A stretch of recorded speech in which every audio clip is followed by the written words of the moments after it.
ഇന്ന് നമുക്ക് മിസ്സിസ് ദേശ്പാണ്ഡെ എന്ന ക്രൈം ത്രില്ലർ ഹിന്ദി വെബ് സീരീസിന്റെ രണ്ടാമത്തെ പാർട്ടിന്റെ കഥ നോക്കിയാലോ.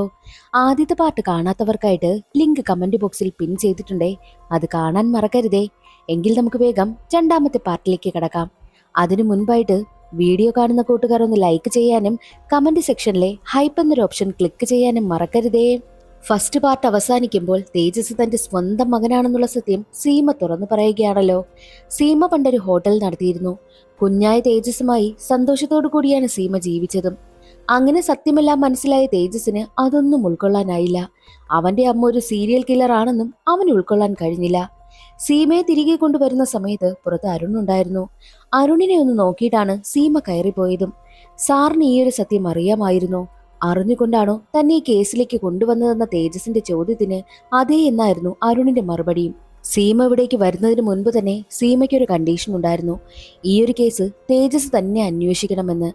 ആ ഒരു ഉറപ്പിനാലാണ് സീമ ഇവിടേക്ക് വന്നതെന്നും അരുൺ പറയും. അത് കേട്ടതും തേജസിന് ദേഷ്യം വരികയും സങ്കടപ്പെട്ട് അവിടെ നിന്ന് പോവുകയും ചെയ്യുന്നു. എന്നാൽ സീമയുടെ അടുത്തെത്തിയ അരുണാണെങ്കിലോ ചില കാര്യങ്ങളൊക്കെ ചോദിക്കും. സത്യമെല്ലാം നീ അരുണിനോട് തുറന്നു പറഞ്ഞില്ലേ? ഹൈദരാബാദ് ജയിലിൽ നിന്ന് വരുന്ന സമയം മഷ്റൂം നിങ്ങൾ കൊണ്ടുവന്നത് പ്ലാൻ ചെയ്തല്ലേ എന്നും അരുണിന്റെ ചോദ്യത്തിന് ആവശ്യം വരുമെന്ന് കരുതിയാണ് ഞാൻ കയ്യിൽ കരുതിയതെന്നായിരുന്നു സീമയുടെ മറുപടിയും. എന്നാൽ നിങ്ങൾ ഇവിടെ നിന്നും വെളുപ്പിന് 3 മണിക്ക് രക്ഷപ്പെട്ടു പോയല്ലോ. തൻവിയെ കാണാനാണെന്നാണ് നിങ്ങൾ എന്നോട് പറഞ്ഞത്. അങ്ങനെയെങ്കിൽ നിങ്ങൾ 3 മണിക്ക് ഇവിടെ നിന്ന് പോയിട്ട് പാർലറിലെത്തിയത് 10 മണിക്കല്ലേ? ഇതിനിടയിൽ നിങ്ങൾ എവിടെ പോയി? സീരിയൽ കില്ലറിനെ കാണാനല്ലേ? നിങ്ങൾ ഏർപ്പാടാക്കിയതല്ലേ അവനെ എന്ന ചോദ്യത്തിന് സീമയ്ക്ക് വ്യക്തമായ മറുപടിയില്ലായിരുന്നു. നിങ്ങളെ വിശ്വസിച്ചത് എന്റെ തെറ്റ്. ഇനി തിരികെ നിങ്ങൾ ജയിലിലേക്ക് പൊയ്ക്കോ. നിങ്ങൾക്ക് അവിടെയാണ് നല്ലതെന്ന് പറഞ്ഞിട്ട് അരുൺ അവിടെ നിന്നും ദേഷ്യപ്പെട്ടു പോകും.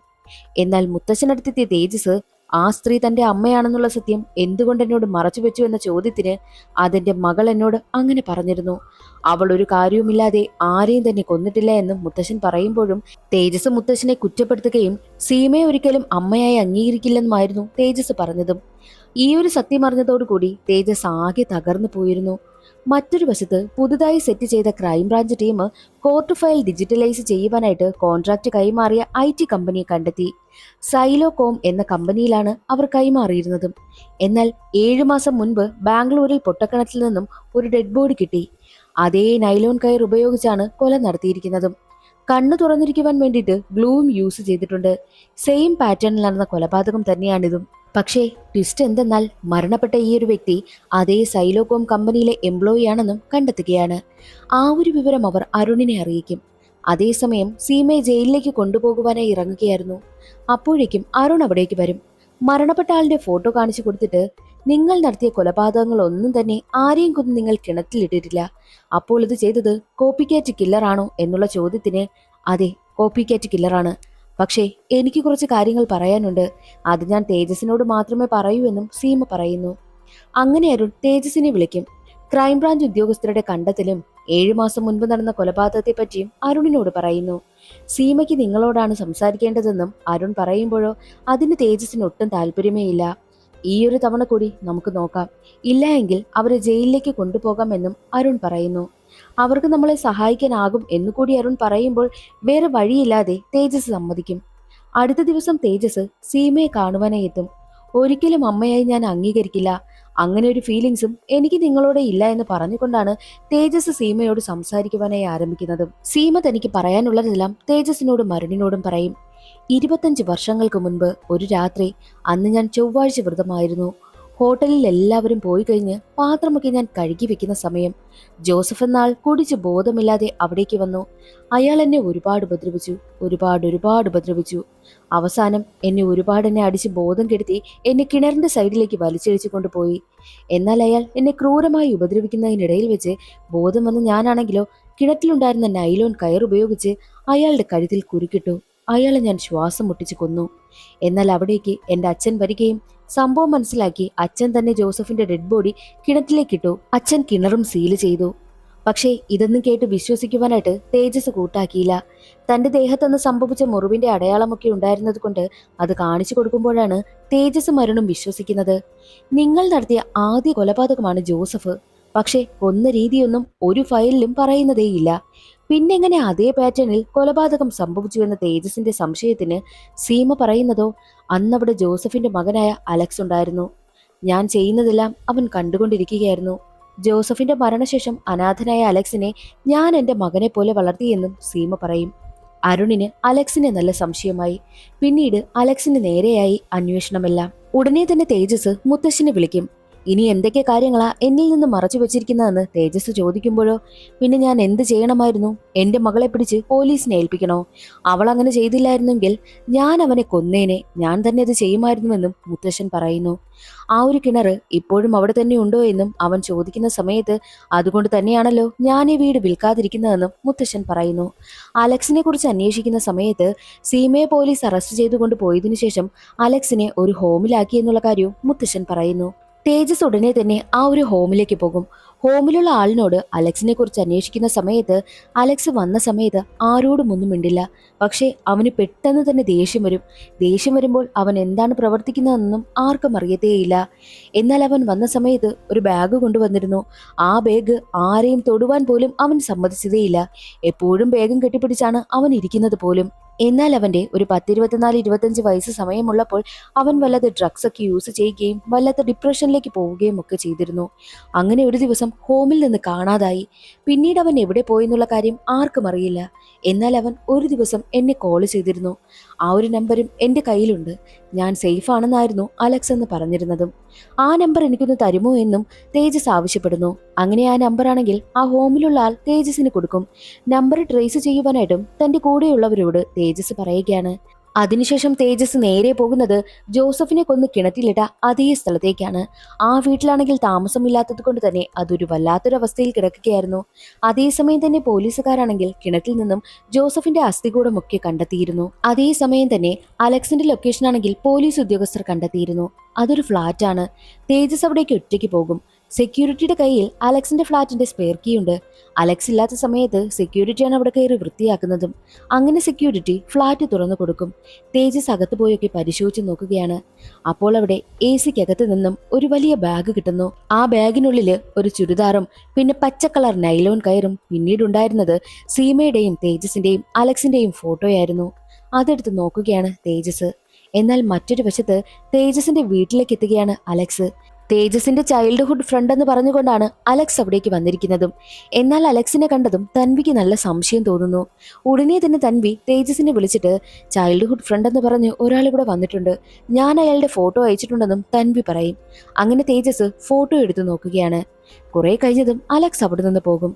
എന്നാൽ അലക്സ് ജോലി ചെയ്യുന്ന അതേ സ്ഥലം തേജസ് കണ്ടെത്തിയിരിക്കുകയാണ്. അതൊരു ബാറായിരുന്നു. അലക്സ് അന്നേ ദിവസം നൈറ്റ് ഡ്യൂട്ടി എടുക്കുമെന്നുള്ള കാര്യം തേജസിന് മനസ്സിലായതുകൊണ്ട് തന്നെ ഉടനെ തന്നെ ആ ഒരു ബാറിലേക്ക് പോകും. അവിടെ വെച്ച് അലക്സിനെ പിടികൂടുകയാണ്. അവനെ സ്റ്റേഷനിലേക്കും കൊണ്ടുവന്ന് ഒരുപാട് ചോദ്യം ചെയ്യും. ബാഗ് എടുത്ത് അവന്റെ മുന്നിൽ കൊണ്ടുവന്ന് വെക്കുന്നുമുണ്ട്. ഈ ലോകത്ത് ഞാൻ ഏറ്റവും കൂടുതൽ സ്നേഹിക്കുന്നത് എന്റെ അമ്മയാ. എന്നെയും ഈ ലോകത്ത് സ്നേഹിച്ചിട്ടുള്ളത് അമ്മ മാത്രമാ. പിന്നെ എനിക്ക് നീയുമുണ്ട് സഹോദരനായിട്ട്. മുത്തശ്ശൻ ആദ്യം എന്നെ കൊണ്ടുവന്ന് ഹോമിലാക്കിയ സമയം എനിക്ക് നല്ല ദേഷ്യമുണ്ടായിരുന്നു മുത്തശ്ശനോട്. പിന്നീട് ഞാൻ ചിന്തിച്ചു, അവരുടെ സാഹചര്യം കൊണ്ടല്ലേ എന്നോട് അങ്ങനെ കൊണ്ടുവന്നാക്കിയത്. അതുകൊണ്ട് തന്നെ എന്റെ മനസ്സിലെ ദേഷ്യമെല്ലാം പോയി. പിന്നീട് ഞാൻ മുത്തശ്ശനെയും നിന്നെയും ഫോളോ ചെയ്യുവാനായും തുടങ്ങി. ഒരു ഘട്ടത്തിൽ അമ്മയും നിന്നെയും ഞാൻ വഴിയിൽ വെച്ച് കണ്ടു. അന്നെനിക്ക് നിങ്ങളോട് സംസാരിക്കണമെന്ന ആഗ്രഹമുണ്ടായി. എനിക്കെന്റെ ഫാമിലിയെ തിരിച്ചു കിട്ടുന്നത് പോലെ എനിക്ക് തോന്നി. എനിക്ക് ഒരുപാട് സന്തോഷമുണ്ടായി എന്നും അലക്സ് പറയുന്നു. അതേ സമയമായിരുന്നു ആ ഒരു ബാഗ് തുറന്ന് തേജസ് കാണിക്കുന്നതും. അതിലുണ്ടായിരുന്ന ആ ഒരു ചുരിദാറും നൈലോൺ കയറും ഫോട്ടോയും എല്ലാം കണ്ട് അലക്സിന് വല്ലാതെ ദേഷ്യം വരുന്നു. ഈ ബാഗ് തൊടുവാനായിട്ട് ഞാൻ ആരെയും സമ്മതിച്ചിട്ടില്ല. പക്ഷേ നീ ആയതുകൊണ്ട് മാത്രം തേജു ഞാനതിന് സമ്മതിക്കുന്നു. ദേ നീ നോക്കിക്കോ എന്ന് പറഞ്ഞ് അലക്സ് ആ ഒരു ബാഗ് തേജസിനെ ഏൽപ്പിക്കുകയും ചെയ്യും. തേജസ് ആണെങ്കിൽ ഓരോ സാധനങ്ങളായിട്ട് പുറത്തേക്ക് എടുത്തു വെക്കും. എന്നാൽ അതെല്ലാം കണ്ടുകൊണ്ട് അലക്സ് പറയുന്നത്, ഞാൻ അവസാനമായിട്ട് വീട്ടിൽ നിന്ന് പോകുന്ന സമയം മുത്തശ്ശൻ എന്നെ ഹോമിൽ കൊണ്ടാക്കുവാനായി തീരുമാനിച്ചതിന്റെ തലേ ദിവസം ഞാൻ എൻ്റെ അമ്മയുടെ ഓർമ്മയ്ക്ക് വേണ്ടിയിട്ട് അമ്മയുടെ ചുരിദാറും പിന്നെ നിന്റെയും അമ്മയുടെയും ഞാനുമുള്ള ആ ഒരു ഫോട്ടോയും കയ്യിലെടുത്തു. അതേസമയം തന്നെ അലമാരിയിൽ നിന്നും ഈ പച്ച കളർ കയറും എനിക്ക് കിട്ടി. ഇതെല്ലാം അമ്മയുടേതാണെന്നും അലക്സ് പറയുന്നു. സത്യം പറ, നീയല്ലേ ഇത്രയും കൊലപാതകങ്ങൾ ചെയ്തതെന്ന് ചോദിക്കുമ്പോൾ, കൊലപാതകമോ? ഞാനോ? ഞാൻ ആരെയും കൊന്നിട്ടില്ല എന്നും അലക്സ് പറയുന്നു. അതേ സമയമായിരുന്നു തേജസിന്റെ കൂടെ വർക്ക് ചെയ്യുന്ന ക്രൈംബ്രാഞ്ച് ഓഫീസർ അവിടേക്ക് വരുന്നതും. അവരാണെങ്കിൽ അലക്സിനെ കുറിച്ച് കൂടുതലായിട്ടും ചെക്ക് ചെയ്ത സമയത്ത് ഈ കൊലപാതകങ്ങളെല്ലാം നടക്കുന്ന സമയത്ത് അലക്സ് ആ ഒരു ബാറിൽ ജോലി ചെയ്തിരുന്നുവെന്നും കണ്ടെത്തുവാനും കഴിഞ്ഞു. മാത്രമല്ല അവനെ കണ്ട ദൃക്സാക്ഷികൾ ഉണ്ടെന്നും ക്രൈംബ്രാഞ്ച് ഓഫീസർ പറയും. അതോടുകൂടി അലക്സ് ഒരു കൊലപാതകവും നടത്തിയിട്ടില്ല എന്നും തേജസിന് മനസ്സിലായി. അങ്ങനെ അലക്സിനെ വെറുതെ വിടുകയാണ്.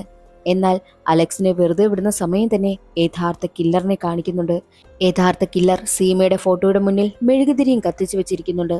മാത്രവുമല്ല സീമയുടെ പേരിൽ എന്തോ ഒരു ലെറ്റർ ടൈപ്പ് ചെയ്യുകയും ഒരു മൊബൈലൊക്കെ എടുത്ത് വെക്കുന്നുമുണ്ട്. ആ ഒരു സീൻ അവിടെ കട്ടായി. പിന്നീട് കാണിക്കുന്നത് തേജസിനാണെങ്കിലോ അലക്സ് ഒരു കുറ്റവും ചെയ്തിട്ടില്ല എന്നും അലക്സ് പാവമാണെന്നും ഒക്കെ മനസ്സിലായല്ലോ. അതുകൊണ്ട് തന്നെ അലക്സിനെ തന്റെ ഫ്ളാറ്റിലേക്ക് ക്ഷണിക്കും. മുത്തശ്ശനും തന്റെ ഭാര്യയ്ക്കുമൊക്കെ പരിചയപ്പെടുത്തി കൊടുക്കുകയും ചെയ്യുന്നു. മുത്തശ്ശൻ വർഷങ്ങൾക്ക് ശേഷമാണല്ലോ അലക്സിനെ കണ്ടതും. മുത്തശ്ശനും സന്തോഷമായി. അലക്സും തേജസും സംസാരിച്ചുകൊണ്ട് നിൽക്കുന്ന സമയം തന്നെ തേജസിനോട് അലക്സ് പറയുന്നുണ്ട്, അമ്മ ഒരു പാവമാ, നിന്റെ ഭാഗ്യമാ ഇത്രയും നല്ലൊരു അമ്മയെ കിട്ടിയതിന്. അമ്മയെ നീ ദൈവമായി കാണണമെന്നും അലക്സ് തേജസിനോട് പറയും. എന്നാൽ അത് കേട്ട് ഒരു പുച്ഛം നിറഞ്ഞ പുഞ്ചിരിയോട് കൂടിയാണ് തേജസ് നിൽക്കുന്നതും. അതേസമയം തന്നെയായിരുന്നു തേജസിന് ഒരു കൊറിയർ വരുന്നത്. അത് കൊണ്ടുവന്ന് കൊടുത്തത് പോലീസ് ഉദ്യോഗസ്ഥനായിരുന്നു. എന്താ ഇതെന്ന് അറിയുവാൻ വേണ്ടിയിട്ട് തേജസ് അത് പൊട്ടിച്ചു നോക്കുന്ന സമയത്ത് സീമയുടെ പേരിൽ എഴുതിയിരുന്ന ഒരു ചെറിയ ലെറ്റർ പോലുള്ള സാധനവും ഒരു മൊബൈൽ ഫോണുമായിരുന്നു. ആ ഫോണിലുണ്ടായിരുന്നത് ഇതുവരെയും കൊല ചെയ്യപ്പെട്ട ആളുകളുടെ ഫോട്ടോസ് ആയിരുന്നു. അത് കണ്ടതും തേജസ് ഞെട്ടിപ്പോകും. സീമയോട് സംസാരിക്കണമെന്നായിരുന്നു കില്ലർ ആ ലെറ്ററിൽ എഴുതിയിരുന്നതും. ആ ഒരു സീൻ അവിടെ കട്ടായി. പിന്നീട് ഒരു ഫ്ലാഷ് ബാക്ക് ആണ് കാണിക്കുന്നത്. 1997 കാലഘട്ടത്തിൽ സീമയുടെ ഹോട്ടലിൽ നടന്നൊരു സംഭവം. സീമയുടെ ഹോട്ടലിൽ ഒരു പയ്യൻ വരുമായിരുന്നു. ആ പയ്യനാണെങ്കിൽ വല്ലാത്തൊരു മാനസികാവസ്ഥയിൽ ഇരിക്കുകയാണെന്ന് സീമയ്ക്ക് മനസ്സിലായി. അവന്റെ അച്ഛൻ അവനെ വല്ലാതെ ദ്രോഹിക്കുന്നതായിട്ട് അച്ഛന്റെ സംസാരത്തിൽ നിന്നും പെരുമാറ്റത്തിൽ നിന്നും സീമയ്ക്ക് മനസ്സിലായി.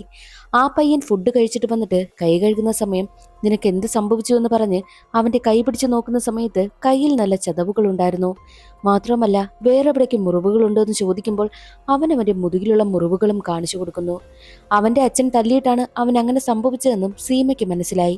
നിനക്ക് ഞാൻ ഉടനെ സമാധാനം തരാമെന്നും സീമ ആ പയ്യനോട് പറയും.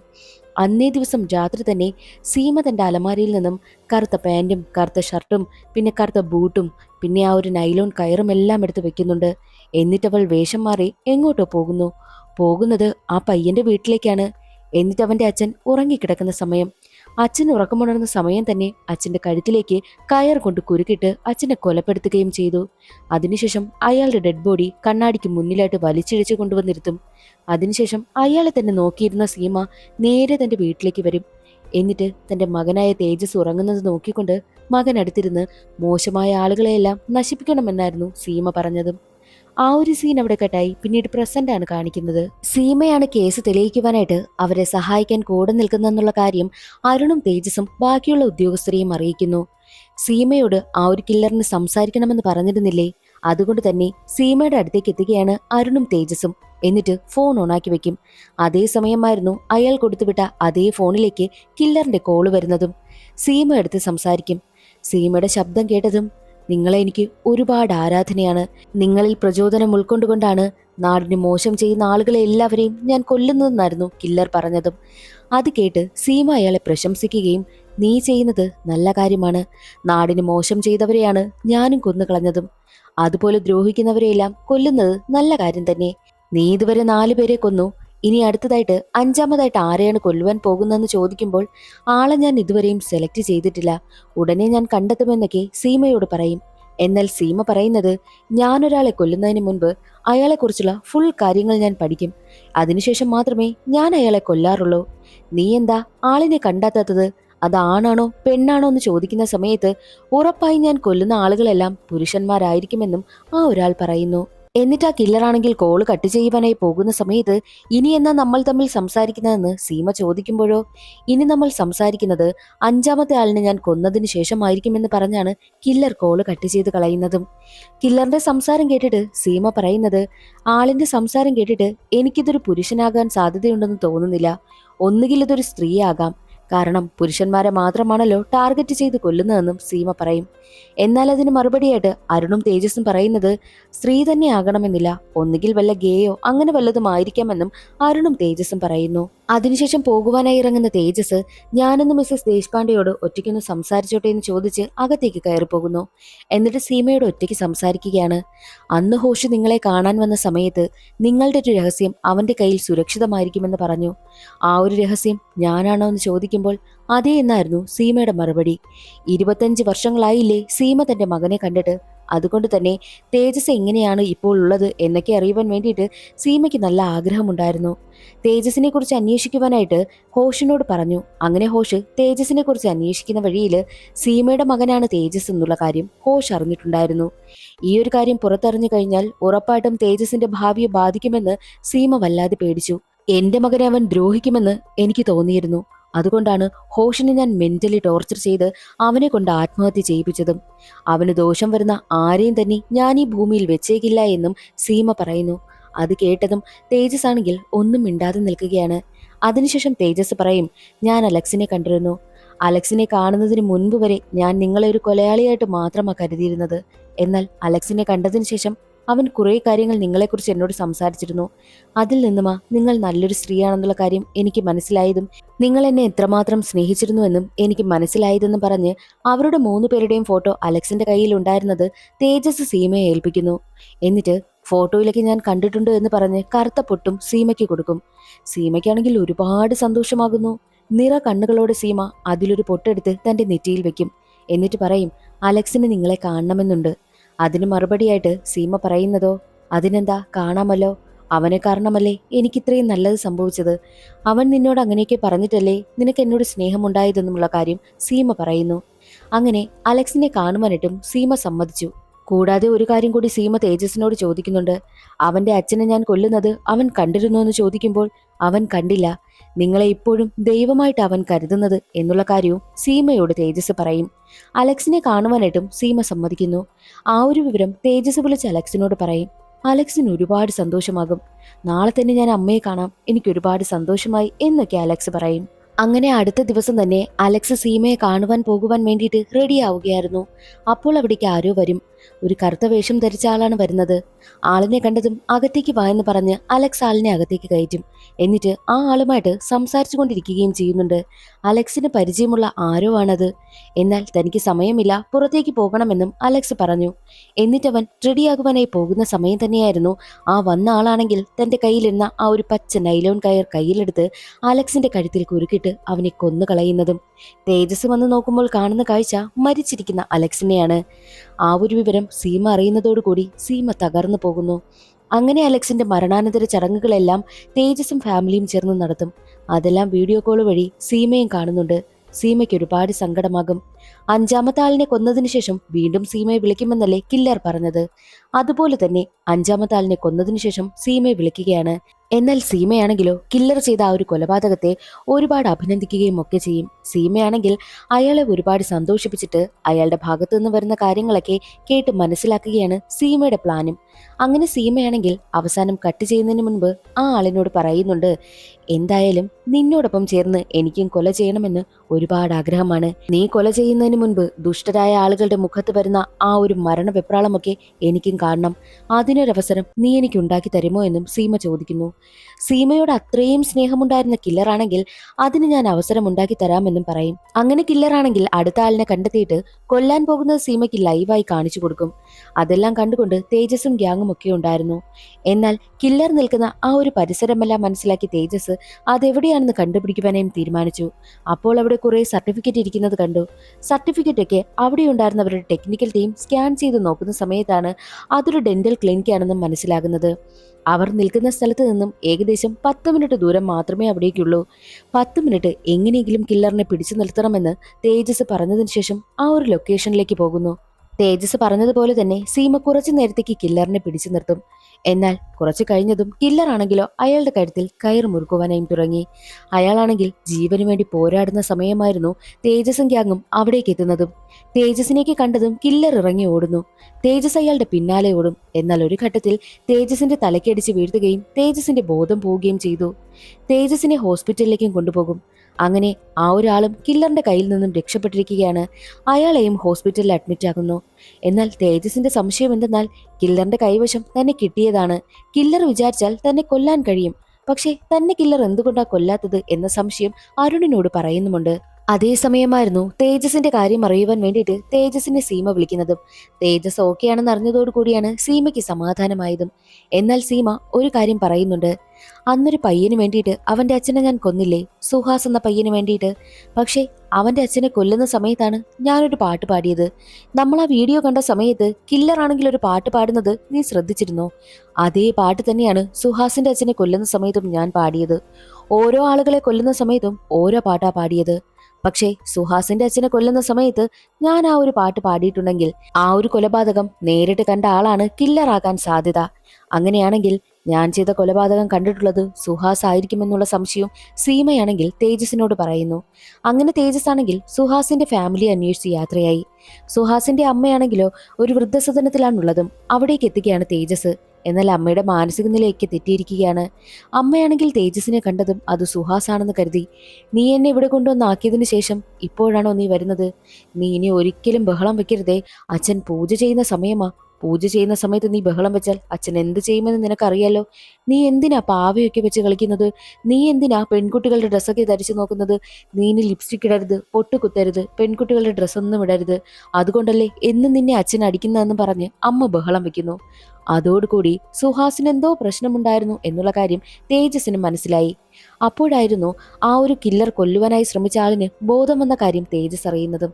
തേജസ് ഉടനെ തന്നെ അയാളുടെ മൊഴിയെടുക്കുവാനായി പോകുന്നു. അയാൾ പറയുന്നത്, ഞാൻ ആദ്യമായിട്ട് ഷഹാലിയെ കാണുന്നത് ഒരു പബ്ബിൽ വെച്ചാണ്. വളരെ സുന്ദരിയായിരുന്നു. അവളെ കണ്ടാൽ തന്നെ പാവം തോന്നും. അങ്ങനത്തെ ഒരു മുഖമായിരുന്നു അവൾക്ക്. വളരെ സെക്സി ആയിരുന്നു. ഞങ്ങൾ പെട്ടെന്ന് തന്നെ അടുത്തു. അവളെ ഞാൻ എൻ്റെ റൂമിലേക്ക് കൂട്ടിക്കൊണ്ടു പോയി. എന്നാൽ അവിടെ ചെന്ന സമയത്ത് അവളാണെങ്കിലോ ലൈറ്റ് ഓഫ് ചെയ്ത് കളഞ്ഞു. ഞാൻ ആദ്യം കരുതിയത് അവൾക്ക് നാണം കൊണ്ടാണെന്നാ. എന്നാൽ പിന്നീടാണ് അവളുടെ പ്രൈവറ്റ് പാർട്ട് സ്ത്രീകളെ പോലെയല്ല എന്നും അത് സർജറി ചെയ്തിരിക്കുന്നതാണെന്നും എനിക്ക് മനസ്സിലായത്. ഞാനൊരു ഡെന്റിസ്റ്റ് അല്ലേ, എനിക്കത് മനസ്സിലാകുമെന്നും അത് മനസ്സിലായതോടുകൂടി എനിക്ക് അവളോടുള്ള ഇൻട്രസ്റ്റും പോയി. ഞാൻ അവളെ ഒഴിവാക്കി വിടുകയാണ് ചെയ്തത്. അവളായിരിക്കുമോ ഈ കൊലപാതകത്തിന് പിന്നിലെന്നും ആ ഒരു ഡെന്റിസ്റ്റ് തേജസിനോട് ചോദിക്കും. ആകാനാണ് സാധ്യത എന്ന് പറഞ്ഞിട്ടാണ് തേജസ് അവിടെ നിന്ന് ഇറങ്ങിപ്പോകുന്നത്. അതിനുശേഷം തേജസ് എത്തുന്നത് സീമയ്ക്കടുത്തേക്കാണ്. അവിടെ അവരുടെ മുഴുവൻ ടീമും ഉണ്ടായിരുന്നു.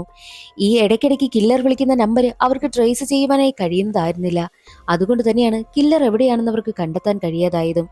എന്നാൽ അരുൺ പറയുന്നത് അപ്പോൾ ഈ സുഹാസ് ഒരു ട്രാൻസ്ജെൻഡർ ആകാനാണ് സാധ്യത.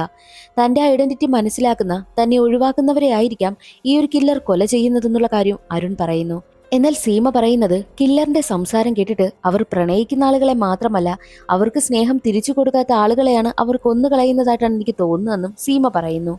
അതേസമയമായിരുന്നു വീണ്ടും കില്ലർ സീമയെ വിളിക്കുന്നതും.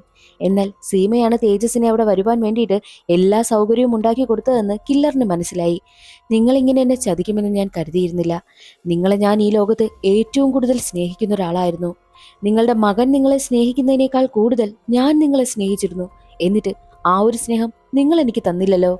നിങ്ങൾ എല്ലാ കൊലപാതകവും ചെയ്തിരുന്നത് ആർക്ക് വേണ്ടിയിട്ടാ എന്ന് ചോദിക്കുമ്പോൾ, ഞാൻ എല്ലാ കൊലപാതകങ്ങളും ചെയ്തിരുന്നത് എൻ്റെ മകന്റെ സമാധാനത്തിനും സന്തോഷത്തിനും അവൻ നല്ല ജീവിതം ജീവിക്കുന്നത് കാണാൻ വേണ്ടിയിട്ടുമാണെന്നും സീമ പറയുമ്പോഴോ, നിങ്ങളുടെ മകൻ സന്തോഷമായിട്ട് ഇന്നിവിടെ ജീവിക്കുന്നതിനും അവന് സന്തോഷമായിട്ടുള്ള ഒരു കുടുംബം ലഭിച്ചതിനും അവന്റെ കുടുംബം ഇന്നും ഹാപ്പിയായിട്ട് നിങ്ങളെല്ലാവരും ഒരുമിച്ച് പോകുന്നതിനും കാരണം ഞാനാ. ആ സന്തോഷം ഉണ്ടാക്കി തന്നതും ഞാനാ. ഇനി എന്തായാലും ആ സന്തോഷം നിങ്ങളുടെ മകനുണ്ടാകില്ല. ഞാനതെല്ലാം തകർക്കുമെന്ന് പറഞ്ഞിട്ട് കില്ലർ കോള് കട്ട് ചെയ്തു കളയുന്നു. അത് കേട്ടതും സീമയ്ക്ക് എന്തൊക്കെയോ സംശയം തോന്നുന്നു. സീമ ഉടനെ തന്നെ തേജസിനോട് ചോദിക്കും, നിനക്ക് ഏറ്റവും കൂടുതൽ സന്തോഷം തരുന്നത് നിന്റെ ജീവിതത്തിൽ ആരാന്ന് ചോദിക്കുമ്പോൾ അതെന്റെ വൈഫ് തൻവിയാണെന്ന് പറയും. തൻവിയെ നിനക്ക് എങ്ങനെയാ പരിചയം? ആദ്യം നിങ്ങൾ എങ്ങനെയാ പരിചയപ്പെട്ടത്? ആരാ നിനക്ക് അവളെ പരിചയപ്പെടുത്തി തന്നത് എന്നൊക്കെയുള്ള കാര്യം സീമ ചോദിക്കുമ്പോൾ ഞെട്ടിയിരിക്കുകയാണ് തേജസ്. തേജസിന് എന്തൊക്കെയോ സംശയം തോന്നുന്നു. തേജസ് ഉടനെ തന്നെ തന്റെ വീട്ടിലേക്ക് കോള് ചെയ്യും. എന്നാൽ തൻവി കോൾ എടുക്കുന്നതേയില്ല. അതേസമയം തന്നെ കില്ലർ തൻവിയുടെ വീടിന് മുന്നിലെത്തിയിരുന്നു. കില്ലർ മറ്റാരുമല്ല, തൻവിയുടെ ബെസ്റ്റ് ഫ്രണ്ടായ ദിവ്യ തന്നെയാണ്. ദിവ്യ എപ്പോഴും തൻവിക്കൊപ്പം കാണാറുണ്ടായിരുന്നല്ലോ. അങ്ങനെ ദിവ്യ തൻവിയുടെ വീട്ടിലേക്ക് ചെല്ലും. തൻവി വാതിൽ തുറന്നു കൊടുക്കുന്നു. അകത്തേക്ക് കിടന്ന ദിവ്യയാണെങ്കിലോ തന്റെ കയ്യിലെ കയറെടുത്ത് തൻവിയുടെ കഴുത്തിൽ മുറുക്കുവാനായും തുടങ്ങി. അപ്പോഴാണ് തന്റെ ബെസ്റ്റ് ഫ്രണ്ടായ ദിവ്യയാണ് കോപ്പി ക്യാറ്റ് കില്ലർ എന്നുള്ള കാര്യം തൻവിക്ക് മനസ്സിലായതും. ബോധം കെട്ട തൻവിയെ കൊണ്ട് അവിടെ നിന്ന് ദിവ്യ മറ്റൊരു സ്ഥലത്തേക്ക് പോകും. എന്നിട്ട് ദിവ്യ ഉടനെ തന്നെ സീമയെ ഫോൺ ചെയ്യുകയാണ്. ദിവ്യയാണ് യഥാർത്ഥ കില്ലറെന്ന് സീമയ്ക്ക് മനസ്സിലായി. അതറിഞ്ഞ ദിവ്യയാണെങ്കിൽ തന്റെ യഥാർത്ഥ ശബ്ദത്തിൽ സംസാരിക്കുവാനായും തുടങ്ങി. സീമ പറയുന്നത്, നിന്നോട് യഥാർത്ഥത്തിൽ ദ്രോഹം ചെയ്തത് ഞാനല്ലേ നിന്നെ ഒറ്റിക്കൊടുത്തത്. അപ്പോൾ തൻവിയെ വെറുതെ വിടണം, നീ എന്നെ കൊണ്ടുപോകണമെന്നും സീമ ആവശ്യപ്പെടുന്നു. സീമയാണല്ലോ ദിവ്യയ്ക്ക് പുതിയൊരു ജീവിതം കൊടുത്തത്. ദിവ്യ അത് പറയുന്നുണ്ട്, എന്റെ അച്ഛനെ നിങ്ങൾ കൊന്നതുകൊണ്ടാണ് എനിക്ക് നല്ലൊരു ജീവിതം കിട്ടിയത്, അതുകൊണ്ട് തന്നെ നിങ്ങളെ ഞാൻ ദൈവമായാണ് കാണുന്നതെന്നും സീമ പറയുന്നതിന് ദിവ്യ അംഗീകരിക്കും. അങ്ങനെ ദിവ്യ പറഞ്ഞ സ്ഥലത്തേക്ക് വരണമെന്നും തൻവിയെ വിട്ടുതരാമെന്നും പകരം സീമയെ കൊണ്ടുപോകാമെന്നും ആവശ്യപ്പെടുന്നു. പോകുന്നതിന് മുൻപായിട്ട് സീമയുടെ കാലിലാണെങ്കിൽ അവരുടെ ട്രാക്കർ സെറ്റ് ചെയ്ത് വെക്കുന്നു. അതിനുശേഷം ദിവ്യ പറഞ്ഞ മാളിലേക്ക് പോകും. എന്നാൽ ദിവ്യ പറയുന്നത്, മറ്റുള്ള പോലീസുകാരും വരാൻ പാടില്ല, തേജസും സീമയും മാത്രമേ വരാൻ പാടുള്ളൂ, ഇല്ല എന്നുണ്ടെങ്കിൽ തൻവിയെ ജീവനോടെ വിടില്ല എന്നാണ് പറഞ്ഞതും. അതുകൊണ്ട് തന്നെ തേജസ് സീമയ്ക്കൊപ്പം പോകും. എന്നാൽ ഒരു ഘട്ടത്തിൽ വെച്ച് തേജസിനോട് അവർ നിൽക്കാൻ പറഞ്ഞിട്ട് സീമയോട് ഒറ്റയ്ക്ക് വരുവാനായും പറയുന്നു. എന്നാൽ പകുതി വഴിയിൽ വെച്ച് സീമയെ കാണാതായി. സീമയെ നേരെ അവൾ പാർക്കിങ്ങിലേക്കാണ് കൂട്ടിക്കൊണ്ടു പോകുന്നത്. എന്നിട്ട് അവിടെ വെച്ച് തൻവിയെ മോചിപ്പിക്കുകയും പകരം സീമയെ കൊണ്ടുപോവുകയും ചെയ്തു. എന്നാൽ ഇതെല്ലാം ആ ഒരു ട്രാക്കറാണെങ്കിൽ അവർ ഫോളോ ചെയ്യുകയായിരുന്നല്ലോ. പക്ഷേ സിഗ്നൽ കട്ടായിക്കൊണ്ടിരിക്കുന്നത് കൊണ്ട് അവർക്ക് അധികം കാണുവാനായും കഴിഞ്ഞിരുന്നില്ല. എവിടേക്കാണ് പോകുന്നതെന്നും അവർക്ക് അറിയുവാൻ കഴിഞ്ഞിരുന്നില്ല. എന്നാൽ പോകുന്ന വഴിയിൽ വെച്ച് സീമയുടെ കാലിലുള്ള ട്രാക്കർ ഊരി കളഞ്ഞിട്ടാണ് ദിവ്യ അവളെയും കൊണ്ട് പോകുന്നതും. അതുകൊണ്ട് തന്നെ പോലീസുകാർക്ക് അവരെ മിസ്സായി. ദിവ്യ എവിടേക്കാണ് തൻവിയെ കൊണ്ടുപോയതെന്ന് അവൾക്ക് ഓർമ്മയുണ്ടോ എന്ന് ചോദിക്കുമ്പോൾ, സൈലോകോം എന്ന IT കമ്പനിയുടെ കുറേ വസ്തുക്കൾ ഞാൻ അവിടെ കണ്ടിരുന്നു, എനിക്ക് തോന്നുന്നത് ആ IT കമ്പനിയിലുള്ള സ്റ്റാഫുകൾ താമസിക്കുന്ന സ്ഥലമായിരുന്നു എന്നാണ് തോന്നുന്നതെന്നും തൻവി പറയുന്നു. അതനുസരിച്ച് തേജസ് സൈലോകോം കമ്പനിക്ക് എവിടെയൊക്കെയാണ് ക്വാർട്ടേഴ്സ് ഉള്ളതെന്ന് കണ്ടുപിടിക്കുവാനായും പറഞ്ഞു. എന്നാൽ അതേ സമയത്തായിരുന്നു അവരുടെ ടെക്നിക്കൽ ടീമിൽ ഒരു പെൺകുട്ടി ഒരു കാര്യം കണ്ടെത്തുന്നതും. സൈലോകോം എന്ന കമ്പനിയിലെ എംപ്ലോയീസിന്റെ ലിസ്റ്റ് മുൻപ് എടുക്കുവാനായി പറഞ്ഞിരുന്നല്ലോ. എന്നാൽ ആ പെൺകുട്ടി ക്രിമിനൽ പശ്ചാത്തലമുള്ളവരുടെ ഡീറ്റെയിൽസ് മാത്രമായിരുന്നു എടുത്തിരുന്നത്. എന്നാൽ ഇപ്പോൾ എല്ലാ എംപ്ലോയീസിന്റെയും ഡീറ്റെയിൽസ് കിട്ടി. അതിലൊരാൾ ദിവ്യയായിരുന്നു. ആ ഒരു ഫയലിന്റെ കാര്യമെല്ലാം തേജസിന് അവൾ കാണിച്ചു കൊടുക്കുന്നുമുണ്ട്. അങ്ങനെ സൈലോകോം കമ്പനിയുടെ ക്വാർട്ടേഴ്സ് കണ്ടെത്തുകയാണ്. അവിടേക്ക് പോവുകയാണ് തേജസും കൂട്ടരും. എന്നാൽ അതേ സ്ഥലത്ത് തന്നെയാണ് ദിവ്യ സീമയും കൊണ്ട് വന്നിരിക്കുന്നത്. സീമയ്ക്ക് ഒരുപാട് നന്ദിയൊക്കെ ദിവ്യ പറയുന്നുണ്ട്. മാത്രമല്ല സീമയോട് ദിവ്യ പറയുന്നുണ്ട്, നിങ്ങൾ എന്നെ ഒരുപാട് ചതിച്ചു. ആദ്യം എനിക്ക് ജീവിതം തന്നത് നിങ്ങളാണ്, പക്ഷെ ഇപ്പോൾ എൻ്റെ ജീവിതം നശിപ്പിക്കുന്നതും നിങ്ങളാണെന്ന് സീമയോട് പറയും. എന്നാൽ സീമ പറയുന്നത്, നീ ഇത്രയും ഹാപ്പിയായിട്ട് നല്ല സുന്ദരിയായിട്ട് ഇരിക്കുന്നത് കാണുമ്പോൾ എനിക്ക് ഒരുപാട് സന്തോഷമുണ്ട്, നിന്റെ കഥ എന്നോട് പറയുമോ എന്ന് ചോദിക്കും. അങ്ങനെ ദിവ്യയാണെങ്കിൽ അവളുടെ കഥ പറയുവാനായും ആരംഭിച്ചു. അവളുടെ അച്ഛൻ മരിച്ചതിൽ പിന്നെ അവൾക്ക് ഫ്രീഡം ആയിരുന്നല്ലോ. അവൾ ആഗ്രഹിച്ചിരുന്നത് പോലെ തന്നെ പൂർണ്ണമായും അവൾ പെണ്ണായി മാറി. വിദേശത്തേക്ക് പോയി അവൾ ബോട്ടം സർജറി ഒക്കെ ചെയ്തിരുന്നു. അങ്ങനെ അവൾ സൈലോകോം എന്ന കമ്പനിയിൽ എംപ്ലോയി ആയി കയറി. അവളുടെ ജീവിതം സന്തോഷകരമായിട്ട് മുന്നോട്ട് പോകുന്ന സമയത്തായിരുന്നു കോർട്ട് അവരുടെ ഫയലുകൾ ഡിജിറ്റലൈസ് ചെയ്യുവാനായിട്ട് സൈലോകോം കമ്പനിയെ ഏൽപ്പിച്ചതും. അതിൽ കുറച്ച് ഫയൽ കിട്ടിയത് ദിവ്യയ്ക്കായിരുന്നു. അതിൽ ആദ്യത്തെ ഫയൽ നമ്മുടെ സീമയുടേതുമായിരുന്നു. ആ ഫയൽ വായിച്ചതും അവൾക്ക് വല്ലാത്ത ടെൻഷനാകുവാനായും തുടങ്ങി. അങ്ങനെ ദിവ്യ സീമയുടെ ഫയൽ മുഴുവനായും വായിക്കുവാനായും തുടങ്ങി. അവൾ കുട്ടിയായിരുന്ന സമയത്ത് ഇടയ്ക്ക് വെച്ച് സീമയെ കാണാതായി. അന്ന് സീമയുടെ അച്ഛൻ പറഞ്ഞിരുന്നത് സീമ ഒരു ആക്സിഡന്റിൽ മരണപ്പെട്ടുവെന്നും സീമയുടെ അച്ഛനും തേജസും മറ്റൊരു നാട്ടിലേക്ക് പോവുകയാണെന്ന് പറഞ്ഞാണ് അവിടെ നിന്ന് ഒഴിഞ്ഞു പോയതും. അന്നു മുതൽ ദിവ്യ വിശ്വസിച്ചിരുന്നത് സീമ മരണപ്പെട്ടു പോയി എന്നാണ്. എന്നാൽ ഇപ്പോൾ ഫയൽ കിട്ടിയതോടുകൂടി സീമ മരിച്ചില്ല, ജീവനോടെ ഉണ്ടെന്നുള്ള കാര്യം ദിവ്യയ്ക്ക് മനസ്സിലായി. പിന്നീട് സീമയുള്ള സെൻട്രൽ ജയിലിന്റെ പരിസരത്തേക്ക് ദിവ്യ പോയി നിൽക്കുവാനായും തുടങ്ങി. അവിടുത്തെ ഓഫീസർമാരെയൊക്കെ എങ്ങനെയൊക്കെയോ സോപ്പിട്ട് കൈക്കൂലിയും കൊടുത്ത് സീമയുടെ ഫയലുകളെല്ലാം ഒപ്പിക്കുവാനായിട്ടും തുടങ്ങി. സീമയാണെങ്കിൽ സൈക്യാട്രിസ്റ്റ് ചികിത്സിക്കുമായിരുന്നു. ആ ഒരു ഫയലും ദിവ്യയ്ക്ക് കിട്ടി. അതിൽ നിന്നും കുറേ കാര്യങ്ങളാണ് ദിവ്യ മനസ്സിലാക്കിയതും. അതും ഞെട്ടിക്കുന്ന കാര്യങ്ങളായിരുന്നു ദിവ്യ അറിഞ്ഞത്. ആ കാര്യങ്ങളെല്ലാം സീമയോട് പറയുന്നുമുണ്ട്. എന്നിട്ട് ദിവ്യ പറയും, അവൾക്ക് ആ ഒരു കമ്പനിയിൽ ആദ്യമായിട്ടൊരു പ്രണയമുണ്ടായി.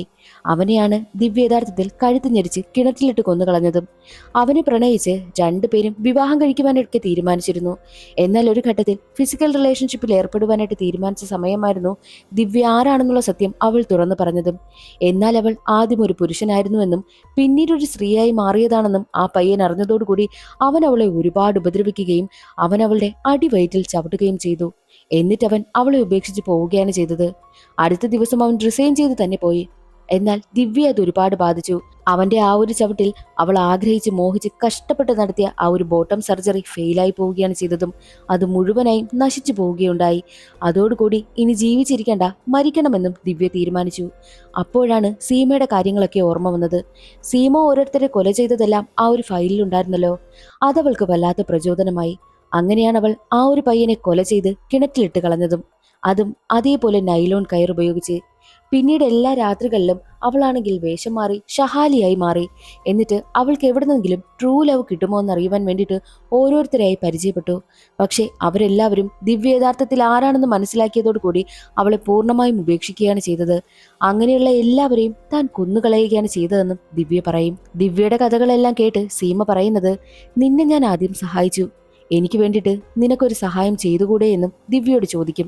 എന്നെ നീ രക്ഷപ്പെടാൻ സഹായിക്കണമെന്നും സീമ പറയുന്നു. അതേസമയമായിരുന്നു തേജസ്സും കൂട്ടരും എവിടെയാണ് ദിവ്യയും സീമയും ഉള്ളതെന്ന ലൊക്കേഷൻ കണ്ടെത്തിയതും അവിടേക്ക് വരുന്നതും. തേജസ്സൊക്കെ അകത്തേക്ക് കടക്കുന്ന സമയം തന്നെ തേജസ്സിന് മുന്നിലേക്ക് ദിവ്യ വരികയും അവരുടെ ശ്രദ്ധ തെറ്റിച്ച് ദിവ്യ അവിടെ നിന്ന് ഇറങ്ങി ഓടുകയും ചെയ്യുന്നു. എന്നാൽ ഒരു ഘട്ടത്തിൽ തേജസ് ദിവ്യയെ ഷൂട്ട് ചെയ്യും. പക്ഷേ ദിവ്യയുടെ കയ്യിലാണ് ഷൂട്ട് ചെയ്തതും.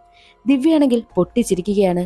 എന്താണ് സംഭവമെന്നാൽ അവരുടെ ശ്രദ്ധ തിരിപ്പിച്ച് ദിവ്യ അവിടെ നിന്ന് ഓടിയ ഗ്യാപ്പിൽ തന്നെ സീമ അവിടെ നിന്ന് രക്ഷപ്പെട്ടു പോയി. ഹോസ്പിറ്റലിൽ കിടക്കുന്ന ദിവ്യക്കടുത്തെത്തിയ തേജസ് ചോദിക്കുന്നത്, നീ എന്തിനാണ് അവരെ രക്ഷപ്പെടുവാനായി അനുവദിച്ചത്? എന്നാൽ അതിന് മറുപടിയായിട്ട് ദിവ്യ പറയുന്നതോ, ഓപ്പണായി കിടക്കുന്ന ഒരു ഡോറുണ്ട്, അത് പൂർണ്ണമായിട്ടും ക്ലോസ് ചെയ്യുവാൻ വേണ്ടിയിട്ടാണ് അവർ പോയിരിക്കുന്നതും. നിനക്ക് നിന്റെ അമ്മയെപ്പറ്റി എന്തറിയാം? കുറച്ച് ഫയലുകൾ വായിച്ച് പരിചയമല്ലേ ഉള്ളൂ നിനക്ക്. യഥാർത്ഥത്തിൽ നീ നിന്റെ അമ്മയുടെ സൈക്യാട്രിസ്റ്റിന്റെ ഫയൽ വായിച്ചിട്ടുണ്ടോ? എങ്കിൽ നിന്റെ അമ്മ ആരാണെന്നും അവരെന്തൊക്കെയാണ് അനുഭവിച്ചതെന്നുള്ള കാര്യം നിനക്ക് മനസ്സിലാകും. നിന്റെ അമ്മയെ സത്യത്തിൽ മനസ്സിലാക്കിയത് ഞാനാണ് എന്നുള്ള കാര്യം ദിവ്യ പറയുന്നു. അവിടെ നിന്നും നേരെ വീട്ടിലേക്കെത്തിയ തേജസ് സീമയുടെ സൈക്യാട്രിസ്റ്റിന്റെ ഫയലെടുത്ത് വായിച്ചു നോക്കുന്നു. അപ്പോഴാണ് ഞെട്ടിക്കുന്ന കുറച്ച് കാര്യങ്ങൾ തേജസിന് മനസ്സിലാകുന്നതും. എന്തെന്നാൽ സീമ സെക്ഷലി അബ്യൂസ് ചെയ്യപ്പെട്ടിട്ടുണ്ട്. അതാരാണെന്നുള്ള കാര്യം അതിൽ നിന്നും തേജസിന് മനസ്സിലായി. എന്നാൽ മറ്റൊരു വശത്ത് സീമ നേരെ പോകുന്നത് ഒരു ഫ്ളാറ്റിലേക്കാണ്. അവിടെ ചെന്ന് കോളിംഗ് ബെൽ അടിക്കും. കതക് തുറക്കുന്നതോ സീമയുടെ അച്ഛനായിരുന്നു. അപ്പോഴാണ് കുറച്ച് കാര്യങ്ങൾ നമ്മളെ കാണിക്കുന്നതും. കുട്ടിയായിരുന്ന സീമയെ അവളുടെ അച്ഛൻ അബ്യൂസ് ചെയ്യുമായിരുന്നു. എന്നാൽ അത് ഒരു ദിവസം അവളുടെ അമ്മ കണ്ടുകൊണ്ടുവരും. നിങ്ങൾ എന്തിനാ എൻ്റെ മകളോട് ഇങ്ങനെ ചെയ്തതെന്ന് അമ്മ ചോദിക്കുന്ന സമയത്ത് എന്നെ കൊണ്ട് കൺട്രോൾ ചെയ്യാൻ കഴിയുന്നില്ല, അതുകൊണ്ടാ ഞാൻ അവളോട് അങ്ങനെ ചെയ്തതെന്നും അച്ഛൻ പറയും. എന്നാൽ അമ്മ പോലീസിനെ അറിയിക്കുമെന്ന് പറഞ്ഞതുകൊണ്ട് തന്നെ സീമയുടെ മുന്നിൽ വെച്ച് അച്ഛൻ അമ്മയെ കൊല്ലുകയുണ്ടായി. എന്നാൽ ഇത് സീമ കാണുകയും ചെയ്തു. പക്ഷേ അവൾക്ക് പ്രതികരിക്കാൻ കഴിയുന്ന മാനസികാവസ്ഥയല്ലായിരുന്നു. സ്വന്തം അച്ഛൻ ഫിസിക്കലി അബ്യൂസ് ചെയ്തു, സ്വന്തം അമ്മ കൺമുന്നിൽ കൊല ചെയ്യപ്പെട്ടു. അതോടുകൂടി സീമയുടെ മാനസിക നില തെറ്റി. പിന്നീട് ഒരു സൈക്യാട്രിസ്റ്റിന്റെ ട്രീറ്റ്മെന്റിലായിരുന്നു സീമ. പഴയതെല്ലാം അവൾ മറന്നുപോയി. എന്നാൽ ഇപ്പോൾ 25 വർഷമായിട്ട് ജയിലിൽ കിടന്ന സീമയ്ക്ക് പഴയ കാര്യങ്ങളെല്ലാം ഓർമ്മ വന്നു. ജയിലിലും സൈക്യാട്രിസ്റ്റിന്റെ ട്രീറ്റ്മെന്റ് അവൾക്കുണ്ടായിരുന്നു. അങ്ങനെ പഴയ കാര്യങ്ങളെല്ലാം ഓർത്തെടുത്തത് കൊണ്ടാണ് സീമ ഇപ്പോൾ അവളുടെ അച്ഛനെ തേടി വന്നിരിക്കുന്നതും. നിങ്ങൾ ചെയ്ത തെറ്റുകൾക്കെല്ലാം ശിക്ഷ അനുഭവിക്കപ്പെട്ടത് ഞാനാണ്, ഞാൻ എല്ലാവരുടെ മുന്നിൽ രാക്ഷസിയായി മാറിയല്ലേ എന്ന് പറഞ്ഞ് തന്റെ കയ്യിലുണ്ടായിരുന്ന നൈലോൺ കയറെടുത്ത് അച്ഛന്റെ കഴുത്തിലേക്ക് കുരുക്കിടും. അതേസമയമായിരുന്നു കതക് തള്ളി തുറന്ന് തേജസ് അവിടേക്ക് വരുന്നതും. തോക്കും ചൂണ്ടിക്കൊണ്ട് തേജസ് വരുന്നത് സീമയെ കൊല്ലുവാനായിട്ടാണെന്ന് മുത്തശ്ശൻ കരുതി. പക്ഷെ അല്ലായിരുന്നു. മുത്തശ്ശന്റെ തലയിലേക്കാണ് അവൻ തോക്ക് ചൂണ്ടിയതും. നിങ്ങൾ എത്ര ക്രൂരനായിട്ടുള്ള മനുഷ്യനാ, ഞാൻ ഇപ്പോഴാണ് എല്ലാ സത്യങ്ങളും മനസ്സിലായത്. നിങ്ങൾ എത്ര തവണ എന്നോട് പല കള്ളങ്ങളും പറഞ്ഞിട്ടുണ്ട്. നിങ്ങൾ ഒരുപാട് കള്ളം പറഞ്ഞല്ലേ എന്നെ നിങ്ങൾ ഇത്രയും നാൾ കൂടെ കൊണ്ട് നടന്നതെന്നും തേജസ് കരഞ്ഞുകൊണ്ട് ചോദിക്കുന്നു. എന്നാൽ സീമ അവനെ തടയുകയാണ് ചെയ്തതും. നീ ഒന്നും ചെയ്യരുത്, നിന്റെ ഭാവി നീ വെറുതെ കളയരുത്, നീ നന്നായിട്ട് സന്തോഷമായിട്ട് ജീവിക്കുന്നത് വേണം എനിക്ക് കാണാനെന്നും സീമ പറയുന്നു. അങ്ങനെ തേജസ് സീമയെ കെട്ടിപ്പിടിച്ച് കരയുകയാണ്. അതേസമയം തന്നെയായിരുന്നു മുത്തശ്ശൻ സഹിക്കാനാകാതെ ആ ഒരു ഫ്ളാറ്റിന് മുകളിൽ നിന്നും താഴേക്ക് ചാടി മരിക്കുന്നതും. ആ ഒരു സീൻ അവിടെ കട്ടായി. പിന്നീട് കാണിക്കുന്നത് സീമയെ ജയിലിലേക്ക് കൊണ്ടുപോവുകയാണ്. അരുണും സീമയോട് നന്ദി പറയുന്നു. കാര്യം കേസ് ഇത്രയും തെളിയിക്കുവാനായിട്ട് സീമയുടെ സഹായത്തോടെയല്ലേ കഴിഞ്ഞതും. അങ്ങനെ സീമയും തേജസിനെ തനിക്കടുത്തേക്ക് വരുവാനായിട്ട് അരുൺ സഹായിച്ചതിനും നന്ദി പറഞ്ഞിട്ട് നേരെ ജയിലിലേക്കാണ് പോകുന്നതും. സാധാരണ കുറ്റവാളിയെ കൊണ്ടുപോകുന്നത് പോലീസിന്റെ ജീപ്പിലാണല്ലോ. എന്നാൽ അരുൺ സമ്മതിച്ചതുകൊണ്ട് തേജസ് ആണ് സ്വന്തം കാറിൽ സീമയെ ജയിലിലേക്ക് കൊണ്ടുപോകുന്നതും. എന്നാൽ പോകുന്ന വഴിയിൽ രണ്ടുപേരും സംസാരിച്ചുകൊണ്ടാണ് പോകുന്നത്. എന്നാൽ പെട്ടെന്ന് തന്നെ തേജസിന്റെ കാറ് മറ്റൊരു വഴിയെ പോകുന്നു. പോലീസുകാർ ഫോളോ ചെയ്തെത്തുമ്പോൾ കാണുന്ന കാഴ്ച തേജസിനെ ലോക്ക് ചെയ്ത് വെച്ചിട്ട് സീമ രക്ഷപ്പെട്ടു പോയതാണ്. തേജസ് ദേഷ്യത്തിൽ പറയുന്നുണ്ട്, ആ കാട് വഴിയാ ഓടിയത്, അവരെ എത്രയും വേഗം പിടിക്കണമെന്ന്. എന്നാൽ അതേസമയം സീമ ബസ് കയറി രക്ഷപ്പെട്ടിരുന്നു.